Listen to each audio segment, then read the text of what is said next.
What's up, folks? Hey, sorry, I was expecting a countdown. There's no countdown on this setting. So welcome back to BG Model Workshop, where we are doing some finals of all the Bandai stuff we worked on over the last couple of weeks. We've been a little quiet, I know, but I've been kind of focusing on just doing some fun builds rather than the head scratchers that we kind of do with AMTs and stuff like that. But I don't know if you guys remember or not, but we were working on the Thunderbird Four from the TV show Thunderbirds. This is the International Rescue Team. We have the final for that dude there, this little submarine. We were also working on the Bandai Shoretrooper, and that's kind of done now. We also took a little bit of time and went ahead and did the Leo.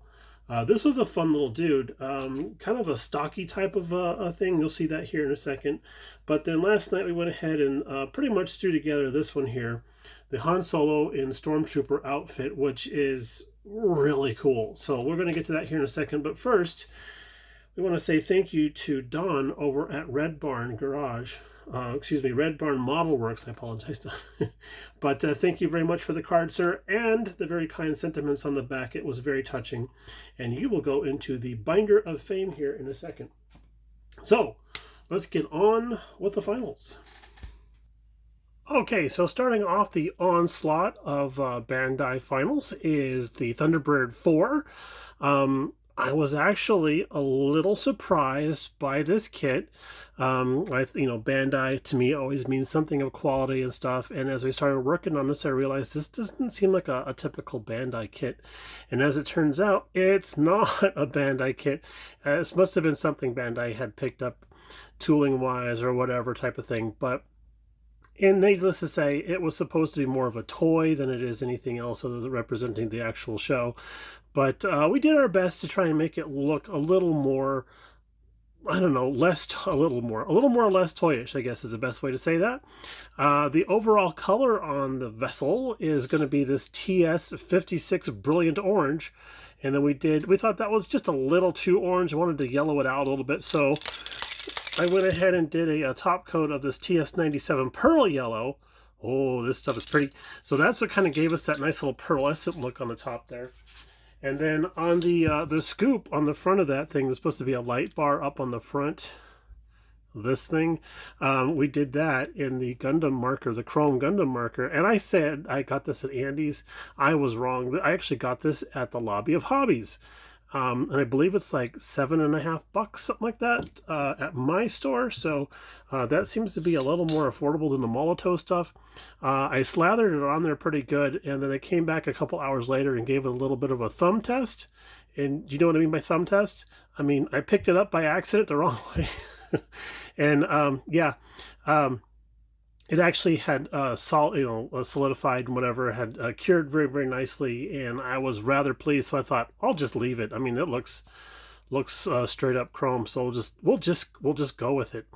We did do a lot of body work on the sides to fill in a lot of stuff, that all the seam work that was down there, and we do have a little bit of a thing going on right here. See if we can pull that in closer. Something's going on right there. I don't know quite what's going on there. Maybe there's a reaction to the putty and the paint, or there was an air bubble in the putty. I'm not sure. And the paint reactivated. Who knows? But of all the things that I was dealing with this kit, I don't mind. I'll live with that. I did not trust the decals. All the red bits that you see there were supposed to be part of the decal set. Excuse me. Tacos. I apologize. But it was all part of the decal set. I didn't trust them, so I went ahead and masked and painted them. We did fairly well, except for up here on the front. You can see how it kind of curves just a little bit there, but in my defense, that is a very odd shape to try and put a straight line around. So yeah, a little bit of an issue there. But as we get around the side here, we did go ahead and roll the dice on, of course, the script and the numerals. And I'm just going to knock this thing all over the place.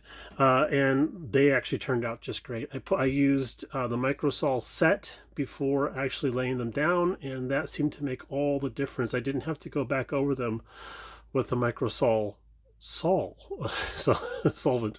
So yeah, I really thought that turned out pretty well. I like the shine that the paint has. That's fresh out of the rattle can type of shine, and that windscreen there, or C screen, or whatever you want to call it. Window, that's a window. That windshield actually looks really slick. We did the vents. Those were molded in that light transparent color blue. We did the vents in a gunmetal gray. I think that pretty much sets it off pretty nicely there. So we were talking to our good friend Colonel Reb, and he was like, you know what, that's really cool. You going to do a diorama for that? And I'm like, nah, I'm not going to do a diorama for this thing. I got a piece of paper here that looks like a puddle of water. What more do you need? So he's like, no, you need to do a diorama for that. So I'm like, all right, let me show you what I came up with. I came up with this, and it's kind of a large display case. I didn't really have a use for it. I bought this at the Lobby of Hobbies, and I thought, oh, cool, large display case. No idea what I want. I've had this thing for months, and then it hit me. Oh, yes, we can do a fish tank scene with Thunderbird 4 mimicking being underwater.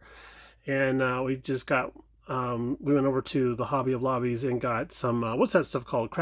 Scrapbook paper or whatever, looks like rocks or something. Put that in the bottom, got some sand, sprinkled that on there, and squirted it with a mixture of white glue and water to keep that all stuck down. Got a little too wet, so you can see it's kind of peeling up there a little bit. Had some seashells, and I don't remember, something that Mrs. BG had a necklace of, so I just took those off there. And then get around the backside, we got some fish. This is the backside of the fish. Can't really see them from inside very well, so I might end up taking those off. We got some underwater foliage. I tried to make it look like seaweed and stuff, but you know, I've never done an underwater scene before, so my talents are a little bit lacking on that. But I had a lot of fun creating this, and I was going to hang this from the top here with some fishing line and stuff. And Colonel Rab was like, "Dude, you should put that on a transparent cylinder or something, so it doesn't."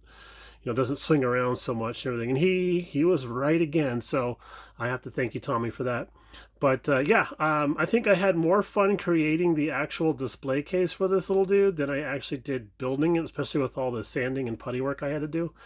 But, oh, and then we went around it with transparent blue, and just airbrushed that on there to give it sort of a, I don't know, an aquatic feel. I was originally going to put this in the background, but I thought that looked too much like the Stargate type of thing, so we didn't do that. But yeah, I had a lot of fun doing this guy here. All right, on to the next one. And up next we have Mr. Stormtrooper, known as the Shoretrooper. I mean, Dirk Pitt had commented on the video and said that he really enjoys the color scheme of these guys, because it's just something that's so, I guess, not normal in the world of Star Wars for the Imperial forces. But and like, these are the only guys that are okay to be seen as being kind of dirty and stuff. But I think that they're really cool. It's almost like they would be the Imperial version of the Marines, I suppose. There's a lot of decals for this guy, chiefly amongst the chest area here and on the arms and stuff. I didn't like how they weren't sticking down. They didn't want to cooperate at all. Even I didn't even bother with the water slide. I tried the sticker stuff, and they wasn't working for me. So I just got out some of the Tamiya paints, and I brush painted his breastplate and his arm. I thinned out the stuff heavily with the Tamiya retarder stuff. It comes out with a light blue cap, and then we did the yellow banding on his arm there. And this all is for the Shoretrooper captain. And I have him in this kneeling pose because otherwise he wouldn't fit on screen. But we got past that whole panel liner issue. We did end up doing a oil wash, or I should say an oil wash. That's more grammatically correct. We did an oil wash with oil paints and some odorless mineral spirits, I guess it's called terpenoid. And that didn't bother the Tamiya paint at all. So I was really excited about that. Didn't seem to bother the plastic at all either, because it was, we are using petroleum-based stuff here on top of a petroleum-based thing. So I guess it worked out pretty well. But we just did burnt sienna wash over the entire guy there, fixed and finished him off. And then you can just wipe it off with paper towel or sock or whatever you have laying around. Spare shirt. But yeah, I do like how he turned out. I like the fact that I got to do some painting on him and kind of helps the highlights and stuff like that. And did a little bit of a dust wash, or not dust, but some dust work with some Tamiya powders on some of his equipment in his blaster and stuff like that. So Even though we had that issue with the stuff kind of falling apart on us, we just gave it a couple of days, let it dry out. It seemed to go back to its natural properties, the plastic did, and then off we went. So there we go on that. So on to the next one. So this guy here is the Gundam Leo, and I had picked him up at Hobby Lobby or something like that. I think it was like $18. It was mega affordable. So this guy here comes molded in a military green color already, and I thought that was a little starkish. And starting working on this guy happened to also be the beginning of what was going on over in the Ukraine. So I thought, wouldn't it be cool if we built this guy here and painted him up to look like something that the Ukrainian Defense Force would possibly use? He kind of has that, I don't know, former Soviet bloc type of styling, I guess. Something that the Ukraine would have probably had left over from their occupation of the Soviets. So I went ahead and just kind of painted them up. And I actually Googled, searched a lot of uniforms that the Ukrainian Defense Force is using, and then did an interpretation of that paint job on this little dude. And we'll bring him closer to the camera so you can see we did do a little flag on his shoulder and then weathered that too.